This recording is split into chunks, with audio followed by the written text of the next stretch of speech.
guys, welcome back to my channel. In today's video I'll be talking about all the hydrating serums which I have with me, and yes, I have quite a lot. I have not used some of them and I have used some of them, and I have gained some knowledge from the internet, from the NCPI articles, and just because I have not been to a medical school, I watch the videos which are posted by dermatologists and I gain a little bit of knowledge from them, because that is the only source from where I get to learn a lot of things. So yeah, this video is a compilation of all of those and my experience overall with all the serums which I have in this video. And yes, in this year we'll be trying to limit the use of skincare items and buy less from the market. And starting from today's video, I'll be posting one such video every month, and I'll be trying to help you with minimizing the routine, minimizing the use of skincare items in your routine. And I am also trying to follow a very minimized routine, and I'll be sharing those subsequently with all of you.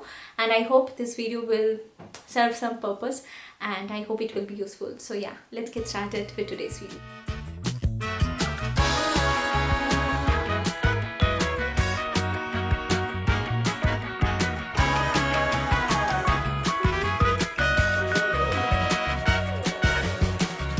So starting with today's video, we'll be starting off with glycerin. Now glycerin, you know, is a humectant, and now the most popular item is hyaluronic acid, which is also a humectant. Glycerin and hyaluronic acid go side by side, and glycerin is more moisturizing. Apart from being a hydrating agent, glycerin penetrates deep inside your skin, whereas hyaluronic acid doesn't get to penetrate deep inside your skin because the molecular size of hyaluronic acid is bigger than glycerin. Even the smallest molecular size of HA is bigger than that of glycerin. And yeah, that was mentioned by Shirin Idris. If you know, she is a dermatologist and I love watching her videos. So I have a bottle of glycerin. It has been there since the 2017. Shelf life of this is 5 years. Now this is plain glycerol. You know, like we used to always mix glycerin in water, and then we used to use as a hydrating agent all over our body. And obviously you don't use directly glycerin onto your skin because it is very tacky. You need to dilute it with water and then you can apply it onto your skin, but still it is a bit tacky in consistency. But yeah, that is a popular method and we have been using it. It saves us, it goes inside, it penetrates deep inside our skin, it is a good hydrating agent, and it is also a good moisturizing agent. Now that was all about glycerol. Now let's move on to all the things which I have with me, and we will try to analyze each of those items. First, let's start off with the most popular item, and that is the Loreal HA 1.5% hyaluronic acid. Now I have watched so many videos regarding this, but I have never ever seen anyone mentioning that glycerin is the second ingredient in the ingredient list of 1.5% hyaluronic acid serum, which means that glycerin is actually more in quantity than the hyaluronic acid in the serum. The first ingredient is obviously aqua or water, and the second ingredient is glycerin, and then comes some hydroxyethyl acid, and then comes sodium hyaluronate. Now sodium hyaluronate, if you know, that is the most cheapest ingredient. You can find this almost in every moisturizer, almost in every serum. And yes, I did use this up a bit. I did use it for around 2 weeks, and you just need a little bit of this amount. And this is not a long-term serum. It gives immediate plumpness. HA almost act immediately. So I would prefer this if I'm going out for a party or something and I have a shrinkled face. I should apply this. I will spray water onto my face and then apply hyaluronic acid, then apply some moisturizer and cream, and yeah, makeup if needed, and you can go for this. Is it absolutely a good product? Yeah, it's a good product considering that glycerin is the second ingredient. I think yeah, it's a good product. But do you need it? Yeah, if you have extremely dry skin, dull skin, dehydrated skin, you can go for this one. But is it absolutely necessary to invest in this? No, I don't think so, because glycerin and hyaluronic acid are part of the ingredient list in even almost all the moisturizers. If you see out in the market, either glycerin or hyaluronic acid will be present as a humectant in your moisturizer. So that was all about this serum, but I have never ever seen anyone mentioning about the glycerin part in their videos, which is very strange to me. And yes, actually hyaluronic acid along with glycerin is a very good combination to use it on your skin rather than simply using only hyaluronic acid serum, which I have, and that is the Pulp Date Night Glow Serum.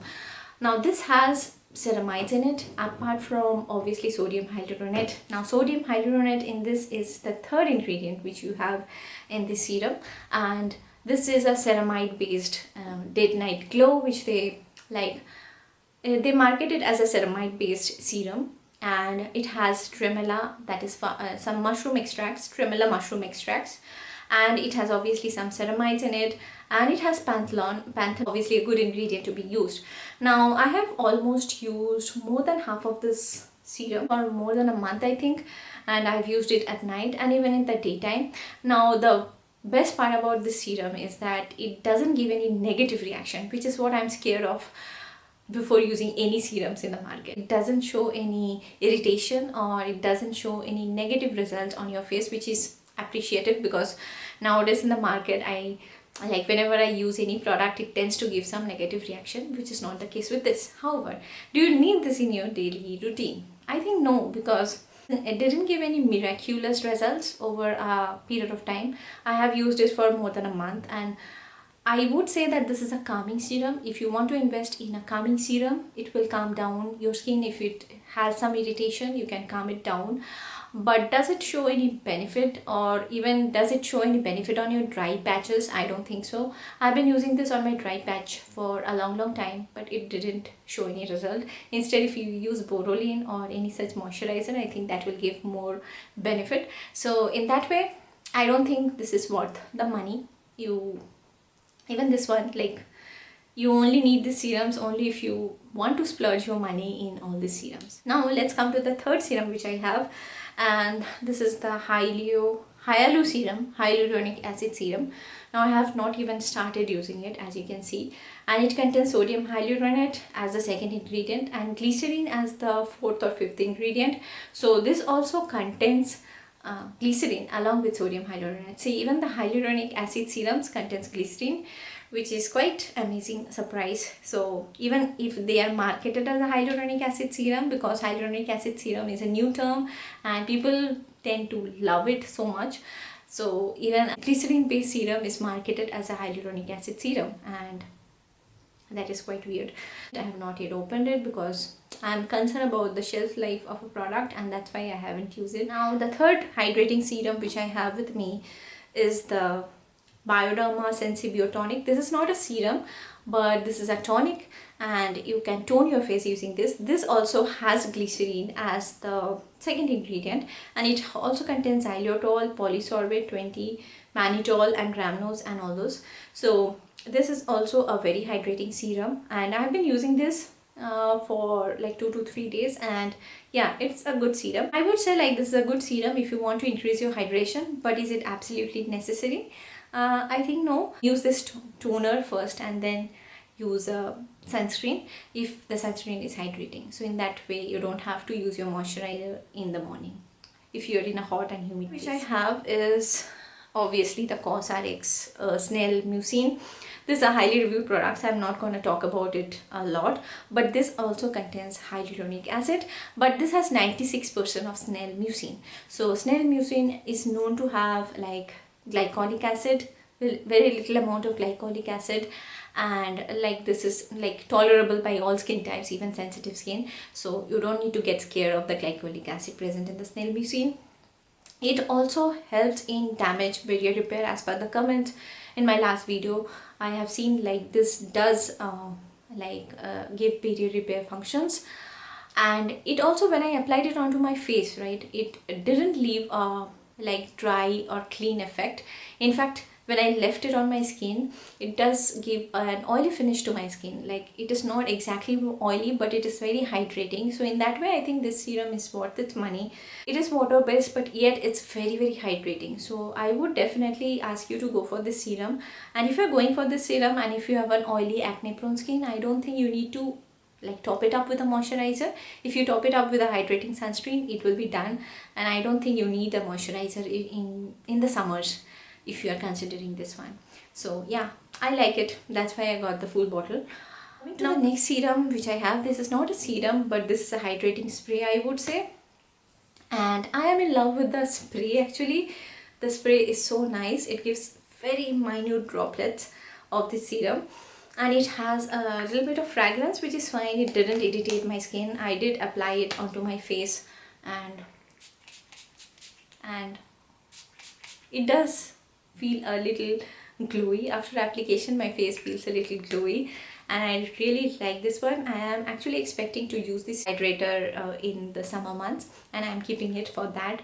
As of now I don't need it, but in the summer months if I'm feeling very hot, I think yeah, I can use this. But then again, over the sunscreen it might reduce the efficacy of the sunscreen, which is another major concern, but we'll see. And after using all these products onto my skin, I really didn't feel a major difference after using all these skin products, and I felt like it is not absolutely necessary to invest in a hydrating serum, except maybe the snail mucin. Yeah, with the exception of the snail mucin, any of the products which I have shown in this video didn't make a huge difference to my skin. So will I invest my money in hydrating serums later on? Maybe no. I will stick to my moisturizer. If I feel dry, I will better go buy a well formulated moisturizer rather than going for a hyaluronic acid serum or a hydrating serum. So yeah, that was all about today's video. I hope you enjoyed this video, and if you have stayed until this point, you can like this video and also subscribe to my channel. See you in my next video pretty soon. Bye.